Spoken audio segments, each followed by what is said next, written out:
ng Kamara. Bakit po? Not only because of the presumption of innocence, but because kapag basta-basta nyo in-expel ang isang miyembro ng Kamara, you disenfranchise the district which that congressman is representing.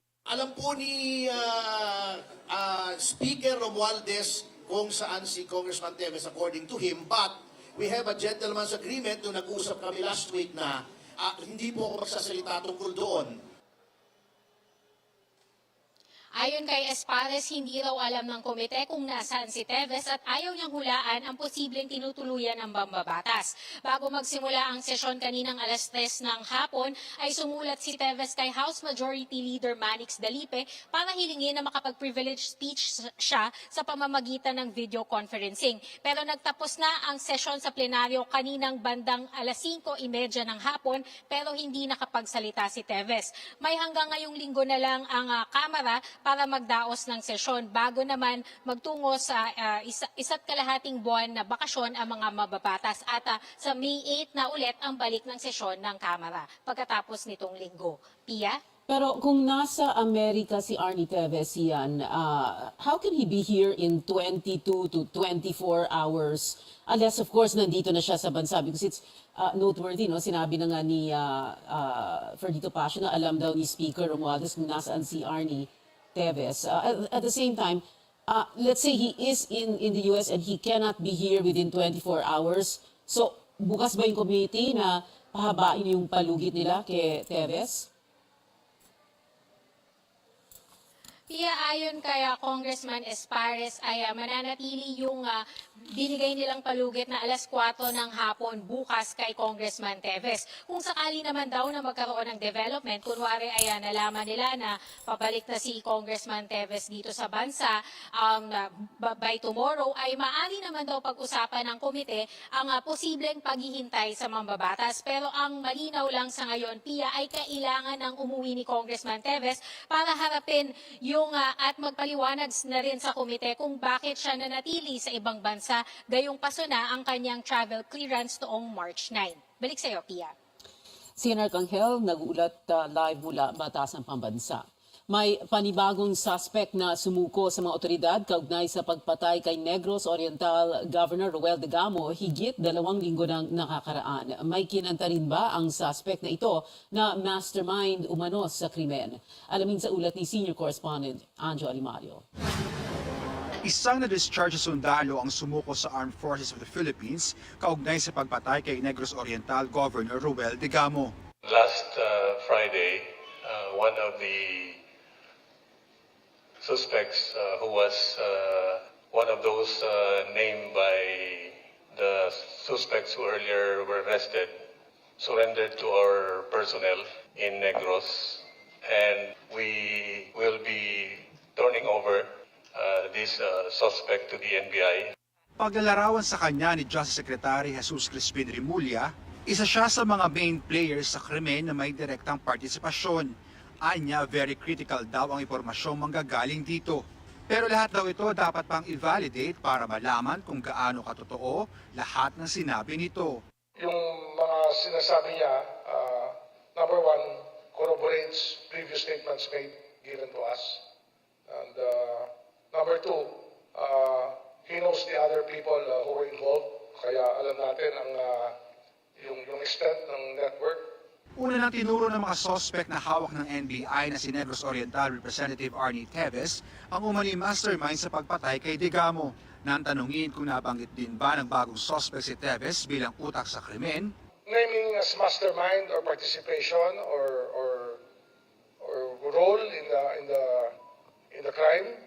Well, what I can tell you is that there are circumstances which lead you to the conclusion that he was perhaps involved in the crime. But the specifics of that, we cannot tell you as of now. Sa hiling na patasikin si Teves bilang mambabatas kahit di pa ito nakakatulan, posible raw ito ayon kay Rimulya base sa House Rules. Pero nasa Kongreso anya ang pagpapasya. Ayon kay Rimulya, 8 pang persons of interest ang kanilang hinahanap. Kaya ang panawagan ni Abalos sa kanila, sa ilang pang kasama rito sa karumal-dumal na kasong ito, muli hinihikayat namin kayo na sumuko na. Nakita niyo po, ang mastermind nito, walang konsensya. Baka kayo pa ho ang ipapatay nito.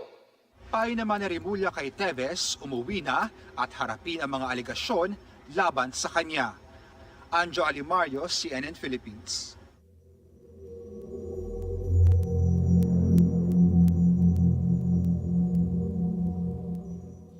Hindi napigilang kumalat sa ibang probinsya ang mapaminsalang oil spill mula sa lumubog na MT Princess Empress. Umabot na umano ito sa Verde Island Passage sa Batangas. Ang mga detalye mula kay Senior Correspondent George Cahiles. Ininspeksyon ng Philippine Coast Guard ang bahagi ng Verde Island sa Batangas, kung saan napaulat na may sightings na ng oil slick dito.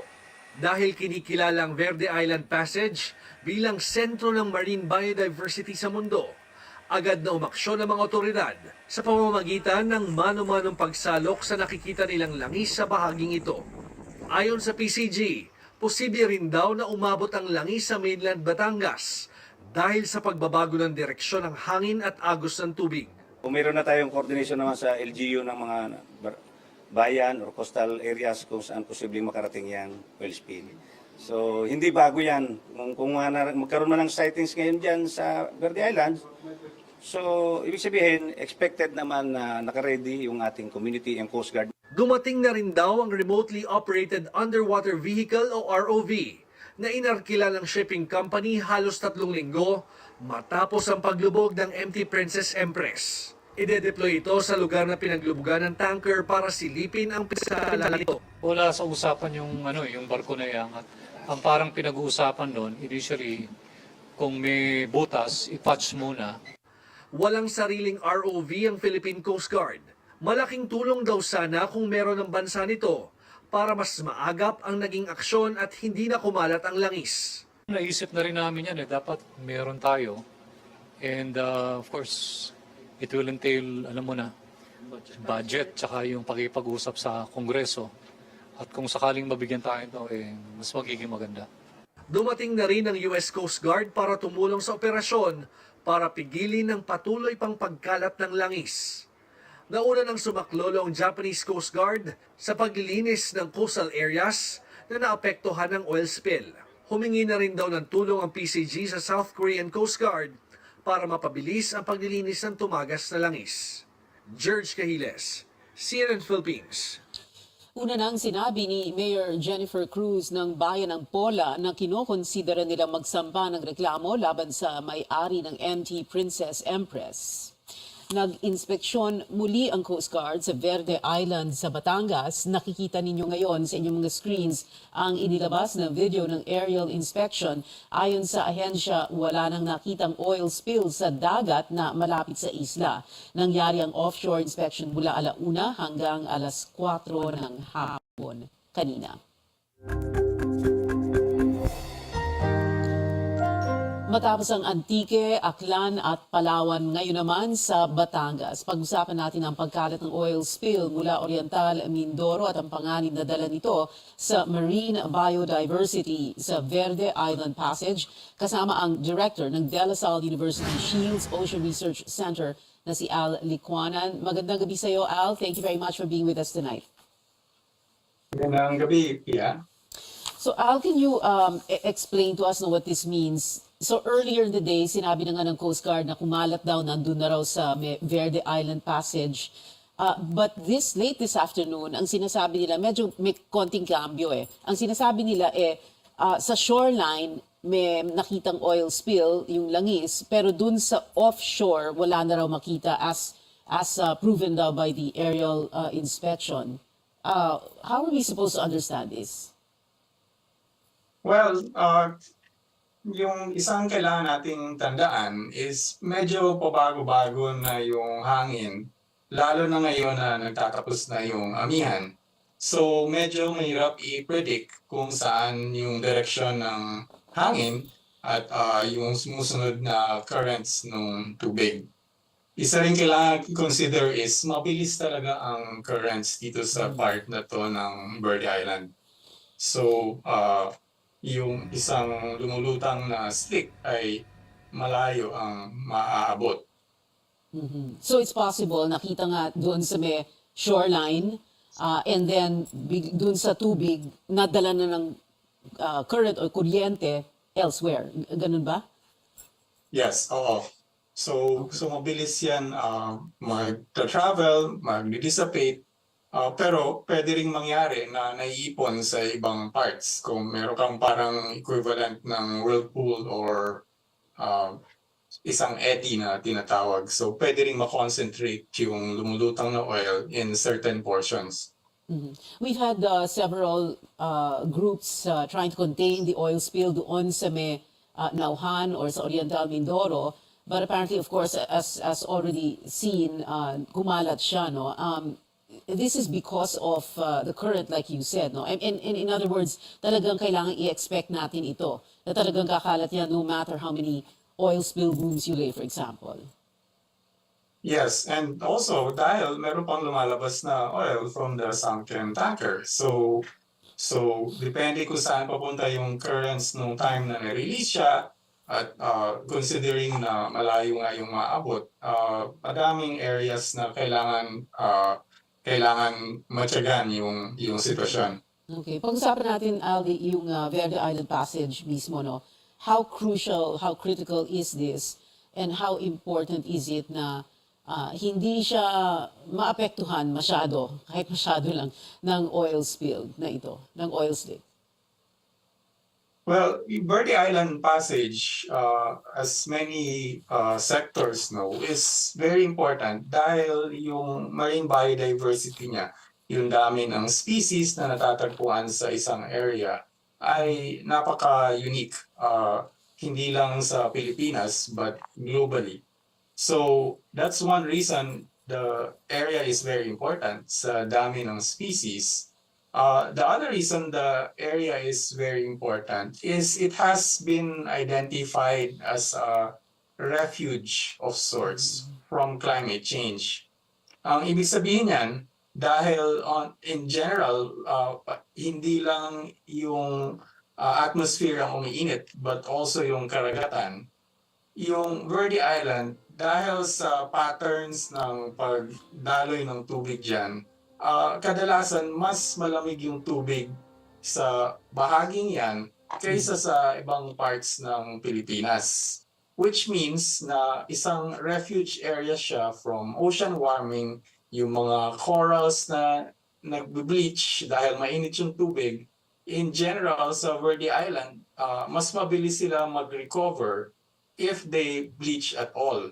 And so Verde Island is one of those areas na refuge from climate change for marine organisms. Huling tanong na lang, Al, itong 800,000 metric tons of oil that spilled from that tanker, that sunken tanker. Can you give us the worst case scenario for areas affected by that oil spill? One of the things that I don't think is being discussed a lot is yung chemicals na hindi natin necessarily nakikita na ngayon ay kumakalat. Okay. Yung mga organisms, lalo na yung mga maliliit na similya, mga larval stages, mas sensitive sila doon sa pollutants kaysa yung adults. And so, yung worst case scenario dyan is we're already losing a lot of the biodiversity. And we're not even in a position to detect yung loss na yun. Okay, so just because walang oil slick sa isang lugar does not mean na yung pollutants na associated dun sa oil ay wala din dun sa area na yun. Most likely, nandoon na sila, most likely mas malawak pa na area yung naabot nila, and they're already poisoning larval stages, and it may be decades before we actually see their effects. So imagine may isang generation ng corals na are already dying, and hindi natin malalaman yan until it's time na yung generation na yun, kung nabuhay sila, ay magiging mas malaki na. Like what chemicals, Al? Pahabol na lang na tanong. What chemicals, what pollutants are you referring to? Well, generally, when you talk about oil, that's not just a single chemical. It's a mixture of many chemicals. Some are more soluble in water than others. Some tend to be solid. Others evaporate very quickly. Kaya nga, di ba, madaming tao kahit na hindi sila pumasok sa tubig Right. ay nagkakaroon ng effects sa kanilang health. Ganyan. Oil is a mix of many chemicals and a lot of them are very toxic. Alright. Maraming salamat sa iyo, Al Licuanan, the Director ng De La Salle University Shields Ocean Research Center. Thank you very much for being with us tonight. Susunod, dumulong na ang military drill sa pagitan ng South Korea at Estados Unidos sa Korean Peninsula. At sa gitna ng patuloy na banta sa seguridad at kapayapaan sa Indo-Pacific region, malaking bagay para sa Australia ang suporta ng Pilipinas sa nuclear-powered submarine program nito. Ang exclusive interview ng CNN Philippines sa Australian Ambassador to the Philippines sa pagbabalik ng Newsnight.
Ito ang Newsnight sa CNN Philippines. Susunod si Cagayan Governor Manuel Mamba sa desisyon ni Pangulong Marcos na magkaroon ng dagdag na Enhanced Defense Cooperation Agreement o EDCA site sa bansa. Tiniyak yan ni Defense Department Officer in Charge Carlito Galvez matapos niyang makausap si Mamba. Nauna nang tumutol ang gobernador sa mga panibagong EDCA sites sa pangambang makaladkad ang kanyang probinsya sa away ng Amerika-China dahil sa Taiwan. Tiniyak ni U.S. Envoy Mary Kay Carlson ang kanilang mga desisyon ay para sa kapakanan ng mga kaalyadong bansa. for as long as the national government has decided, he will abide with the decision of the president. And we have already decided. I told him that we have already decided. So he will conform with the decision. Sa mensahe ni Mamba sa defense reporters, ginit niya ang pagtutol sa foreign troops sa Cagayan, ngunit nirerespeto niya ang desisyon ng Pangulo. Malaking bagay para sa Australian government ang pagpapakitang suporta ng Pilipinas sa inanunsyong nuclear-powered submarine program sa ilalim ng AUKUS Security Agreement. Ang AUKUS ay kasunduan sa pagitan ng Australia at Estados Unidos at United Kingdom na layong palakasin ang kanilang defense capabilities. Pagtitiyak ng Australia may sapat na mekanismo para sa ligtas na nuclear-powered submarine program. Narito ang report ni Tristan Rodalo, exclusive. Sa gitna ng patuloy na banta sa seguridad at kapayapaan sa Indo-Pacific region kung saan nakabilang ang South China Sea, malaking papel ang gagampanan ng inanunsyong nuclear-powered submarine program ng Australia sa ilalim ng AUKUS Security Agreement. Ang AUKUS ay kasunduan sa pagitan ng Australia, United States at United Kingdom na isinapubliko noong 2021. Sa eksklusibong panayam ng CNN Philippines kay Australian Ambassador to the Philippines, Hae Kyung-Yu, iginiit niyang mabusisi ang pinagdaanan ng nuclear-powered submarine program. Giit pa ng ambassador, hindi lang Australia ang makikinabang sa pagpapalakas at upgrade ng kanilang defense capabilities. This is really about Australia building our capabilities in what it has become a very complex strategic environment. And through these, our objective is to become a better defense partner to the Philippines. And, we know how important it is to secure peace and prosperity and stability in our region. What about fears or concerns over nuclear proliferation, or it would fall under the hands of less responsible countries? What mechanisms are in place? For Australia to acquire nuclear-powered submarines. Not nuclear weapons, because Australia also do not believe in proliferation of nuclear weapons, and this is why AUKUS members are working so closely with IAEA. Every step of the way, we are being completely transparent. We want to live up to the highest standards. Kinonsulta rin daw ng Australian government ang kanilang mga Pinoy counterpart hinggil sa nuclear-powered submarine program. We had a team arrive from Canberra to talk to their counterparts and Philippine officials prior to the announcement being made. We also had our foreign minister and our defense minister, as well as our chief defense force, talking to their counterparts over the phone before the announcement was made. Kinumpirma rin ng Australian Ambassador na kasalukuyang pinag-uusapan ang posibilidad ng joint patrol sa West Philippine Sea sa pagitan ng Pilipinas, US at Australia. We will be exploring joint patrols. That remains to be still the case. The conversation is ongoing, and there is probably more conversation to be had. Nagbigay din ng saloobin ng Australia sa magiging partisipasyon nito sa pinakamalaking US-Philippine balikatan exercises na kasado na sa susunod na buwan. Very excited about that. Of course, this is the first time Australia has been invited to participate in this very important, large-scale and complex exercise. We are expecting around 110 defense personnel to arrive soon in the Philippines to take part in many of those exercises, and we are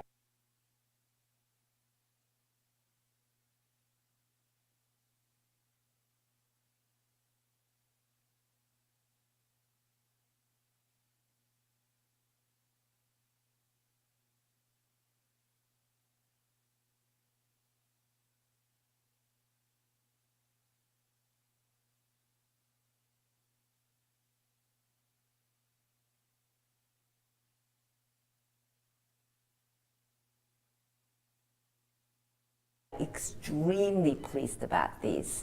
Para kay Ambassador Yu, mahalaga Doon siyang impormasyon na balak siyang ipaaresto ng Manhattan District Attorney's Office. Kaugnay raw ito sa akusasyon na nagbayad siya ng $130,000 o higit 7 milyong piso sa isang adult film star na si Stormy Daniels. Kapalit daw ito ng pananahimik ni Daniels ukol sa kanilang relasyon na balak sana nitong ibulgar bago pa man ang 2016 presidential elections. Kaugnay nito, nanawagan ng dating Pangulo sa kanyang mga taga-suporta na magprotesta bilang pagsuporta sa kanya. Tumugon dito ang Manhattan District Attorney's Office na nagsabing hindi ito takot sa pagbabanta ni Trump sa rule of law sa New York.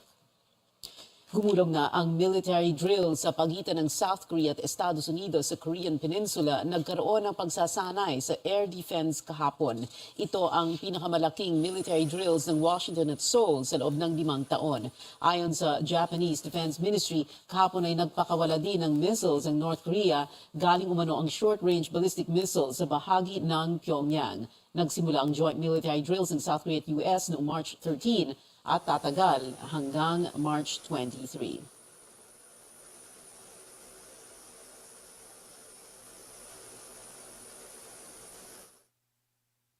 Russian President Vladimir Putin sa Donbas region ng Ukraine na okupado ngayon ng Russia. Ito ang unang pagbisita ni Putin sa Mariupol City mula ng lusubin ng Russia ang Ukraine. Nagsagawa umano ng survey ang Russian President para sa reconstruction ng lungsod. Bumisita rin si Putin itong weekend sa Crimea na dati nang nasakop ng Moscow. Nangyari ang mga pagbisita matapos maglabas ang International Criminal Court ng arrest warrant laban kay Putin. Ayon sa ICC, kalipat kanan ang paglabag ng Russia sa international law matapos itong lusubin ang Ukraine. Kasama na dito ang deportation of children at hindi makatarungang paglilipat ng mga bata sa Russia mula Ukraine. Sinabi ng Kremlin na null and void ang desisyon dahil walang jurisdiction ang International Tribunal sa Russia.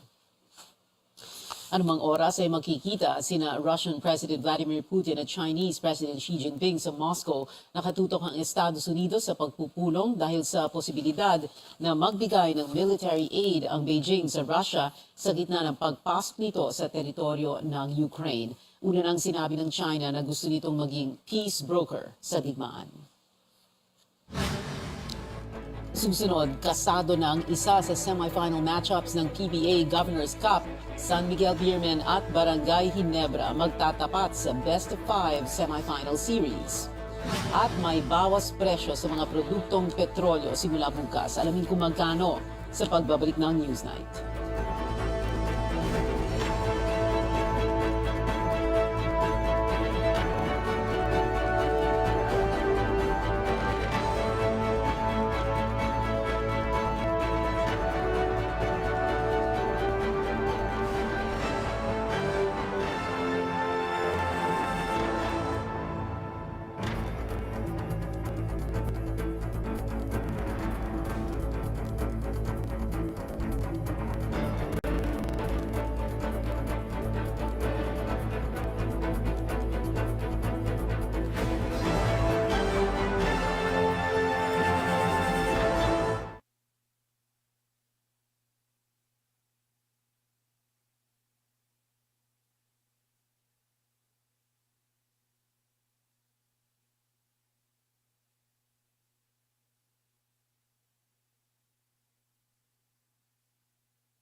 That Time Check brought to you by ACS Manufacturing Corporation, ISO certified world-class quality. ACS.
Ito ang Newsnight sa CNN Philippines. Ako si Pio Ontiveros. Balikan natin ang pinakamalaking balita. Binigyan ng House Ethics Panel si Congressman Arnie Teves ng hanggang bukas ng hapon para pisikal na magpakita sa hearing ng komite. 2 oras din naghintay ang komite para kay Teves upang pag-usapan ang absence dito sa Kongreso. Nagbabala naman si Ethics Committee Chairperson Filimon Espares na kung hindi sumipot si Teves sa pagdinig bukas, posibleng magdesisyon ng komite na parusahan siya. Sumuko sa militar ng panibagong suspect kaugnay ng pagpatay kay Negros Oriental Governor Roel Degamo. Alamin natin ang mga detalye ng pagsuko ng itinuturing na Justice Department na major player umano sa investigasyon. Kasama ang spokesperson ng tagapagsalita ng AFP ng Armed Forces, Colonel Medel Aguilar. Sa telepono, Colonel Aguilar, magandang gabi sa iyo. Ma'am, magandang gabi din po sa inyo at sa lahat ng inyong ating tagapanood. Yes, Colonel. So, itong suspect na ito na sumuko, discharged soldier siya, no? Dishonorably discharged from the AFP, is that correct? Yes, ma'am. That's what we learned also. Okay. And he is a former Army soldier, correct? Yes, ma'am. And an enlisted personnel. Yes, ma'am. Can you tell us what rank? What rank was he? We call him a sergeant, so that could be the rank that he was holding when he was discharged from the service. Okay. Do we know what by year? the way, ma'am, Yes, sir. By the way, ma'am, in the task force, we are just providing support to the law enforcement body in the conduct of operations so that we can apprehend the remaining suspects. Yes. All the investigation part are given to the other task group. Yes, And yes. we leave it to them. Yes, we know that, Colonel. But thank you for the reminder. Yes, definitely. Task force ito and supporting role, kumbaga, ang AFP. However, itong sarhento na ito, ng dating sarhento na discharged ng Philippine Army, sumuko sa isang unit na doon sa Negros Oriental. Tama po ba yon? Yes, ma'am. That is what we also learned from our report, ma'am. Kasi lately, nang dahil sa pagpatay kay Governor Degamo, nagpadala ang Army ng division ba yun, no? Division o brigade ata doon sa Negros. Doon ba siya sumuko, yung bagong padala? Actually, ma'am, we have 2 brigades in Negros. Each brigade is composed of 3 battalions. But most of the units there are already there in Negros Island. We just added 1 company from the Light Reaction Regiment. Okay. So, okay. Yes, ma'am. Doon po nag-surrender sa AP unit natin sa baba. Sa either of the 2 brigades? Yes, ma'am. Yung nakastation na doon. So, kilala po ba siya ng brigade na yon? Dati ba siya naka-assign doon? I think, ma'am, he just nakilala na lang siya later on as to how he was identified. We do not know. Most probably, he just submitted himself to the authority and identified himself. Okay. So, we do not know. Do we know kung saang unit siya? I mean, as of this time, syempre, kung Friday pa ninyo alam ito, that means na na-check na ang kanyang background at alam nyo kung saang unit siya naka-assign noong siya'y na-discharge. Yes, ma'am. Yes, ma'am. Alam po namin kasi we can always check on the records kung ano ang unit niya bago siya na-discharge. So, was it a unit or his division or battalion or command? Was it in Negros Oriental also? Which will explain kung bakit familiar siya sa area at sa mga tao doon. Probably, ma'am, it would be for the PNP to conduct a thorough investigation about the person because we turned him already to the NBI. Okay. When he surrendered doon sa AFP unit na yon, like you said, in Negros Oriental, there was no confession na ginawa niya doon sa Army unit na yon. Is that correct? Hindi siya nagsalita doon. We just turned over him to the NBI, ma'am, for the investigation. Okay, so when you say you just turned him over to the NBI, wala siyang ginawang extrajudicial confession, wala siyang ginawang sinumpaang salaysay or sworn statement doon sa harapan ng mga army kung saan siya sumuko? Hindi, wala. As far as we are concerned, ma'am, wala kaming ginagawang ganyan na investigation. We leave it to, although we support the kind of investigation to identify the suspects, but the investigation is given to the other agency. So, Yes, kung ano man yes, we yung know that. sabihin niya, Yes. doon yun nila sabihin. Oo, yes, that's very clear, Colonel Aguilar. Pero what I'm saying is wala siyang sinabi sa mga sundalo doon sa unit kung saan siya nag-surrender. Wala siyang sinabi. Wala siyang admission of anything. Wala siyang kinikwento. Nothing? I am not aware about that, ma'am. Kaya hindi ko po masasabi kung ano pang napag-usapan sa ibaba. All right, okay. And at this moment, he has, because ang announcement kanina ni CS, ni General Andy Santino, ito turn over siya sa NBI. So, nandito na ba siya sa Manila? Naipadala na ba Yes, siya ma'am. dito sa Manila? He was already turned over to the NBI. What time was that today? I don't have the time, ma'am. Basta ang kwan po ay report po is na turn over na siya sa NBI. Okay. Is the Army supporting police operations, hot pursuit operations for other suspects still in this case? Yes, ma'am. Actually, yung deployment natin doon, tuloy-tuloy pa naman. By the way, it is more of making sure that there will be no more issues or there will be no more violence in that area. Kaya kailangan natin ng focusing on refocusing ng ating operations kasi existing naman talaga yung mga units doon. So we have to refocus our operations to make sure that people feel the presence of our troops and confident na wala na mangyayaring masama sa area. Okay, so para bang to maintain peace and order, stability, security? Yes, ma'am. That's correct. Okay. Is there anything else you'd like to add, Colonel Aguilar, as to Army operations to support the Joint Task Force and the efforts to track down the other suspects in the killing of Governor Roel Digamo? We will just continue supporting the law enforcement body. First is to make sure that the other suspects are identified and apprehended. Second, to make sure that there is peace and stability in that particular area.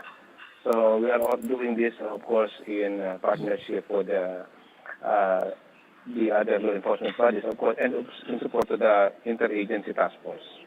Yun lang po, ma'am. Thank you very much. Armed Forces spokesperson Colonel Medel Aguilar, maraming salamat sa iyo. Thank you very much for joining us tonight.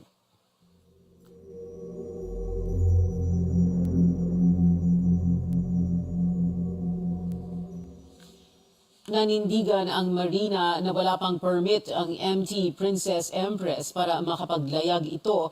Maaari raw na peke ang Certificate of Public Convenience o CPC na ipinakita ng kumpanyang nagmamay-ari nito sa Philippine Coast Guard. Nagbabalik si Senior Correspondent George Cahiles. Itinanggi ni Marina National Capital Region Director Mark Anthony Pascua na may pinirmahan siyang amendment sa Certificate of Public Convenience o CPC ng kumpanyang RDC Real Marine Services Incorporated na nagbibigay pahintulot para makapaglayag ang MT Princess Empress. Sa dokumentong ipinakita ng Philippine Coast Guard, si Pascua ang nakapirma sa permit pero anya, mali ang spelling ng kanyang pangalan dito at mali ang kanyang designation. Hindi rin daw siya naging Director for Franchising ng Marina. Dagdag pa ng ahensya, ang pangalang nag-certify sa dokumento ay noong January 2020 pa nagretiro sa serbisyo at yumao na rin ito noong 1 taon. Wala po akong pinipirmahan na CPC for that particular vessel. So, in short po, to our opinion, to my opinion, hindi po siya, hindi siya authentic. Ayon sa Marina, imposible raw na magkaroon na ng amended CPC ang kumpanya, gayong ongoing pa ang proseso ng kanilang aplikasyon. November 2022, nag-apply ang shipping company ng permiso sa Marina para maisama ang MT Princess Empress sa existing nilang prangkisa. Our Marina NCR office has not yet issued any decision considering that the application for CPC amendment is ongoing. As also stated by our administrator, there are still some lacking documents. Ongoing pa rin daw ang isinasagawang investigasyon ng Marina sa sanhi ng paglubog ng tanker na naging dahilan ng malawakang oil spill. Inaalam din ng ahensya kung bakit nagkaroon ng kopya ang PCG ng amended CPC.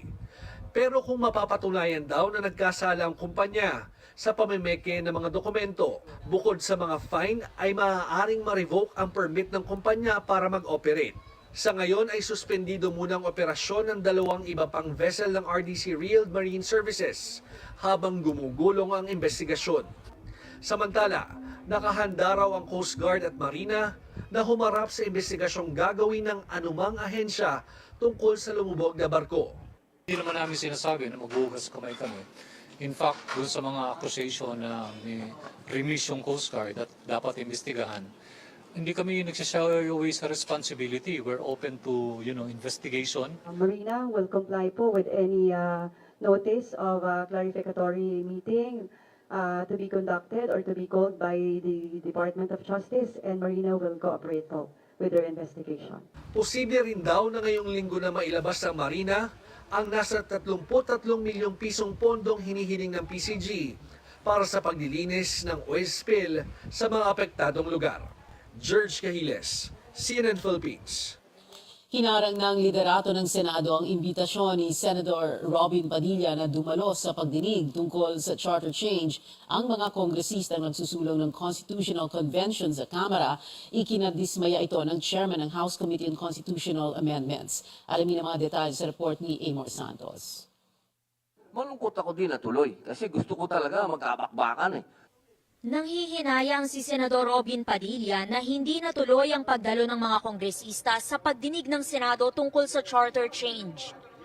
Inimbitahan niya noong March 14 ang counterpart niyang si House Committee on Constitutional Amendments Chairman Rufus Rodriguez at ilan pang miyembro ng komite. Pero laking dismaya umano ni Rodriguez nang matanggap niya ang notice of cancellation linggo ng gabi, ilang oras bago ang pagdinig. Nakahanda na raw sana siyang ipresenta ang panukalang Constitutional Convention o CONCON bilang paraan ng pag-amyenda sa konstitusyon. Sa CONCON, maghahalal ng mga delegadong maghahain ng mga panukalang pagbabago.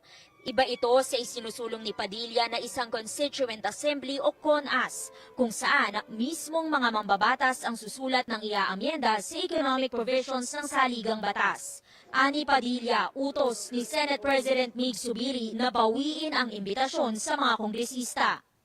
Maganda sana. Oo, kasi kumuha tayo ng referee. Ang referee sana namin si Senator Tatad eh. Kaharap natin yung nagsusulong ng CONCON. CONAS naman ako. Ang ganda sana. Oo, ang ganda sana magamit natin ng pulpito, di ba? Sayang. Paliwanag ni Zubiri, hindi naaayon sa tradisyon ng Senado ang pag-imbita sa mga kongresista bilang resource person sa mga pagdinig. Bahagi raw yan ng interparliamentary courtesy o paggalang sa kapantay na sangay ng gobyerno. Ani Zubiri, tila hindi pa gamay ng bagitong si Padilla ang traditions and practices ng Kongreso. Kung resource persons yung congressman, ibig po sabihin, pwede po natin i-grill at i-interpolate yan. And we can also, what happens if there's a difference in opinion? Pag uminit pang ulo nila at tumaas ang boses, hindi naman maganda yun. We don't want that to happen. Tugon din daw ito sa panawagan ni Congressman P.D. Barzaga na idaan sa executive session ang magkakaibang pananaw ng mga mababatas tungkol sa charter change. Nanindigan si Zubiri na para sa kanya, hindi prioridad ang charter change pero bukas daw siya sa diskusyon tungkol dito. Doon kami pwede mag-open forum and then we can discuss ano ba talaga ang issues na gusto nilang itakal, ano bang amendments na gusto nilang gawin. So kung may disagreeing provisions, that means wala na, patay na ba to? We cannot discuss this because how can we move forward? Tinuloy pa rin naman ni Padilla ang pagdinig, pero 2 resource person lang ang kaharap niya, sina dating Senador Kit Tatad na pabor sa CONCON at ang kapartido ni Padilla sa PDP laban na si Melvin Matibag. Including former President Rodrigo Roa Duterte, we are for charter change. So, the CONCON and the CONAS, that's the issue that we have to resolve. Amor Santos, CNN Philippines. Hinahanap ng National Bureau of Investigation ang doktor na umano'y tumangging tulungan ang namatay na Adamson student na si John Matthew Salilig. Hiniling ni Senator Francis Tolentino na alamin ng NBI ang pagkakakilanlan at lokasyon ng doktor na tinukoy ng isa sa mga suspect. Ayon sa testimonyang lumabas sa hearing, nandoon umano ang doktor noong ginagawa ang hazing. Trying to identify the person involved, yung the doctor. Apparently, si Ralph Benjamin Tan, he cannot identify kung sino talaga yung doktor. So we're trying to pursue other information. Tumanggap ng tulong mula sa San Miguel Corporation ang mga mangingisdang apektado ng proyekto ng kumpanya sa Cavite. Narito ang ulat ni Catherine Cruz. Nakatanggap ng ayuda ang mga mangingisdang apektado ng isinasagawang dredging operation sa Cavite mula sa San Miguel Corporation. Paliwanag ni Tansa Municipal Administrator Tutoy Sanali sa mga kababayan niya, ang proyektong airport sa Bulacan ay makatutulong sa pagpapaunlad sa bansa. Pero sa gitna niya, tinitiyak din daw na hindi mapag-iiwanan ang mga taong umaasa sa pangingisda. Noong Sabado at Linggo, nakatanggap ang higit 2,000 mangingisda sa bayan ng Rosario ng food packs. Laman nito, iba't ibang klase ng delata, kape, pati 5 kilong bigas. Salamat po kami nga binigyan kami ng ganito para makatulong din sa amin na kahit pa paano meron. Kung sabi ko nga, yung huli po sa dagat is hindi po siya stable. So, yung pong food pack na binibigay po ng San Miguel is malaking bagay po talaga para po sa mga mangingisda. Nitong Lunes naman, nagbigay ng 5,000 tulong pinansyal sa mga boat owner. Mabibigyan daw ang mga apektadong mangingisda ng cash allowance habang isinasagawa ang proyekto na maaaring umabot ng 1.5 taon. Okay naman, kahit pa paano, natutulungan natin yung ating mga crew. Nakakasurvive tayo kung papakonti-konti. Itong financial po ngayon, malaking tulong po para sa pag-aaral ng mga anak po namin. 2 ang high school ko, 200 a day po, ma'am. Tapos yung pagkain po namin na kakulangan doon sa kita ng asawa ko, malaki pong tulong. Kung may mga matatamaan namang lambat ang barko ng kontraktor nitong Boscalis, may mga focal person daw na maaaring lapitan. Sinisiguro nilang mapapalitan kaagad ang mga nasirang lambat. Maximum of 30 days talaga ang pinapatupad namin, pero dahil nga sa hinihiling ng mangingisda na hanggat maaari, mas maaga. So sa Boscalis, ginagawa namin na 10 days lang to 14 days kung kaya. Nagpapagawa rin daw ng pag-aaral ang SMC kung paano mapaparaming muli ang mga isda sa lugar, lalo na kapag natapos na ang proyekto nila sa Cavite. Catherine Cruz, CNN Philippines. Susunod, 2 heavyweight team magbabanggaan sa semifinals ng PBA Governors Cup. At singer-actress na si Selena Gomez may milestone ulit sa social media. Manatiling nakatutok sa Newsnight.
Ito ang Newsnight sa CNN Philippines. Kasado na ang isa sa semifinal matchups ng PBA Governors Cup. Unang nakapasok sa semis ang San Miguel Beermen nang dispatchahin nito ang Converge Fiber Xers 121-105 kahapon sa Araneta Coliseum. Isang dominant performance na naman ang ipinakita ni import Cameron Clark na kumamada ng game-high 40 points at 12 rebounds. Nakatuwang niya si The Muscle Man Vic Manuel na kumana ng 20 points sa perfect 9 of 9 shooting. Samantala, tinambakan ng Barangay Ginebra San Miguel ang import-less NLEX Road Warriors 127-93. Muling pinatunayan ni Justin Brownlee na siya ang gold standard ng imports sa season-ending conference matapos magtala ng 31 points, 30 rebounds, 6 assists at 4 steals. Magtatapat ang Ginebra at San Miguel sa best-of-5 semifinal series. Ang Ginebra head coach Tim Cohn, bagamat may injury si six-time MVP June Mar Fajardo, dedikado pa rin ang Beermen lalo't wala rin sa poder nila ngayon si high-flying big man Japeth Aguilar. It's not Jumar-centric anymore. It's more like, you don't know who to pick up. Do you go after Clark? Do you go after CJ? Vic Manuel, Lassiter. I mean, they have a lot of weapons. Simon and Cecil. Guys coming off the bench. It's a really tough, well-rounded team, despite the absence of Jumar. Bago ang Titanic semifinals clash ng dalawang koponan, lalarga muna sa Miyerkules ang iba pang quarterfinals matches. Una magharap ang TNT Tropang Giga at Phoenix Super LPG Fuel Masters na susundan ng bakbakang Meralco Bolts at Magnolia Chicken Templados Hot Shots. Sa Japan naman, sunod-sunod ang magandang performance ni Filipino big man Kai Soto para sa Hiroshima Dragonflies ng B-League. Pagkatapos pangunahan ng Dragonflies noong isang linggo laban sa Kyoto Hanaris, dalawang impressive games pa ang itinala ng 7'3" center laban sa Ibaraki Robots nitong weekend. Hapon ay gumawa si Soto ng 14 points, 9 rebounds, 3 assists at 2 blocks sa 87-83 win ng Dragonflies kontra Robots sa Ibaraki, Japan. Bago ito, binigwit muna ni Soto ang una niyang double-double sa Japan nang magduslo siya ng 21 points, 12 rebounds at 3 blocks sa 90-72 win ng Hiroshima laban din sa Ibaraki. May 3-game winning streak ngayon ng Hiroshima at nasa third place ng B1 Western Division standings sa record na 31 wins at 11 losses.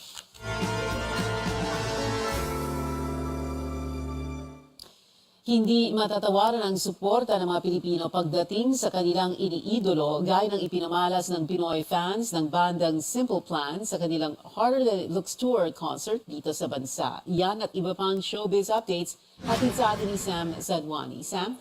Pia, hinangaan ng Canadian rock band na Simple Plan ang all-out support ng kanilang Pinoy fans matapos ang 2 dekada nila sa industriya.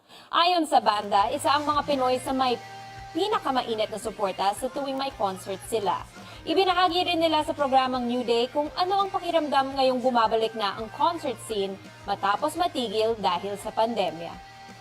It was nice to take a break, but it also gave us a lot of perspective. We've been in a band, since we've been teenagers, and we've always been touring in some sort of way, and to have that taken away really kind of made us appreciate what we had, So I feel like our live show now has more energy. I feel like we're putting more importance into it, and I think that for me, I can only speak for myself, but I just think I appreciate the opportunity to be here more than I did in the past.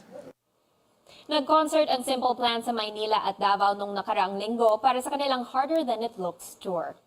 Samantala, ang American singer-actress na si Selena Gomez made a historic social media milestone sa kanyang career. Siya lang naman ang the first woman to reach 400 million followers sa Instagram. Noong nakaraang buwan, nalampasan niya ang American media personality and socialite na si Kylie Jenner as the most followed woman sa photo-sharing app. Dahil dito, pinasalamatan ni Selena ang kanyang fans. Kung kaya niya lang daw yakapin ang 400 million fans na ito, gagawin niya. Matatandaan noong February, inanunsyo ni Selena sa kanyang TikTok live na she would be taking a break from social media. Pero matapos ang ilang linggo, nag-post din ito ng Instagram carousel kasama ang kanyang pamilya. At yan ang updates para sa Showbiz Spotlight at Screen Time para sa araw na to. Balik sa iyo, Pia. Maraming salamat sa iyo, Sam Sadwani. Kanya-kanyang entries ang mga netizens sa pagdiriwang ng International Day of Happiness. Tinanong ng CNN Philippines kung ano ang nakakapagpasaya sa kanila. Para kay Jericho Alejandro, malaking kaligayahan na sa kanya ang makasama ang pamilya. Pero mukhang mahirap pasayahin si Vic. 50 million pesos lang naman ang kailangan niya para maging happy. Gayahin na lang natin si Anne. Cup of coffee lang, masaya na. Pero mukhang kasing pait ng kape si Nerissa na pahugot lang naman na liligay na siyang makitang masaya ang tinawag niyang siya sa piling ng iba. Meron namang hindi selfish sa happiness gaya ni Mamita Imperial na masaya na sa good governance. Dito na tayo sa cup of coffee at yan ang mga kailangan ninyong malaman ngayong March 20, 2023. Magkita-kita ulit tayo bukas dito sa CNN Philippines. Ako si Pia Ontiveros at ito ang Newsnight.